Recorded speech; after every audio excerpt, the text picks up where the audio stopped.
नमस्कार बंधुरा जेनिस रॉयर किचेने आपनादेर सकलके स्वागत जानाई। आज आमी आपनादेर संगे शेयर करब बोले कोई भापार रेसिपि निये चले एसेछि। आपनारा भिडियोटा देखुन।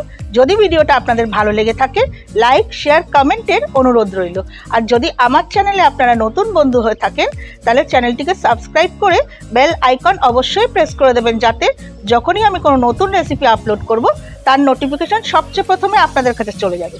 ताहले चलुन देखे निই आमार एई भिडियोटी।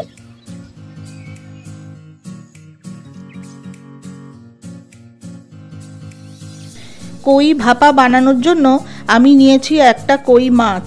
কই মাছটাকে আমি দু টুকরো করে কেটে নিয়েছি। কই মাছের টুকরো দুটোকে ধুয়ে পরিষ্কার করে আমি আগেই নুন হলুদ মাখিয়ে রেখেছি। কই ভাপার জন্য আমি কিছু গোটা মশলা নিয়ে নেব। একটা বাটিতে নেব 1 টিস্পুন গোটা জিরে, 1 টিস্পুন গোটা ধনে, 1 টিস্পুন হলুদ সর্ষে।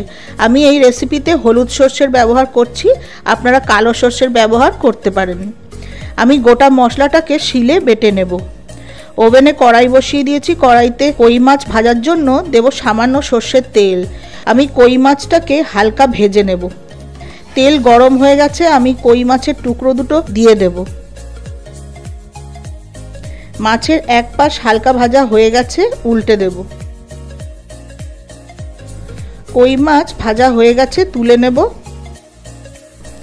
একটা টিফিন বক্স নিয়ে নিয়েছি। টিফিন বক্সের মধ্যে আমি এক এক করে বেটে রাখা মশলা দিয়ে দেব।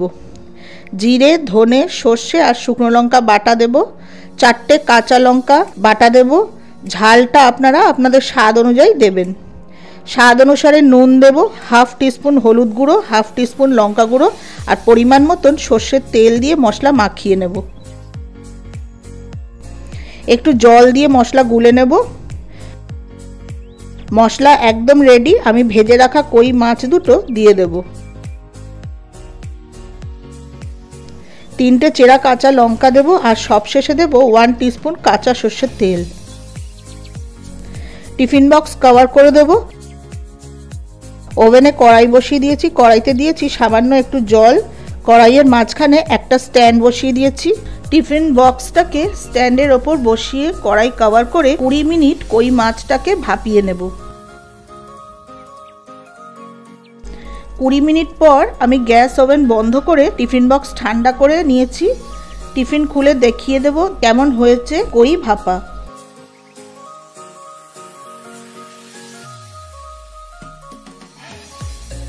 দেখুন বন্ধুরা, খুব সুস্বাদু দেখতে লাগছে আর খুব সুন্দর একটা গন্ধও বেরিয়েছে।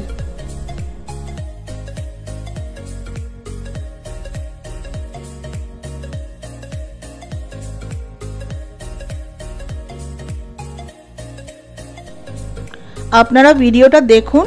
যেভাবে আমি সুস্বাদু কই ভাপা আপনাদের রান্না করে দেখালাম, ঠিক একইভাবে এই রান্নাটা আপনারা আপনাদের বাড়িতে করে খেয়ে দেখুন, আপনাদের খুব ভালো লাগবে। এই রকম নানা ধরনের রেসিপির জন্য আপনারা আমার চ্যানেলের সঙ্গে যুক্ত থাকুন আর আগের ভিডিওটি দেখার জন্য ডান দিকে থাম্বনেইলে ক্লিক করুন।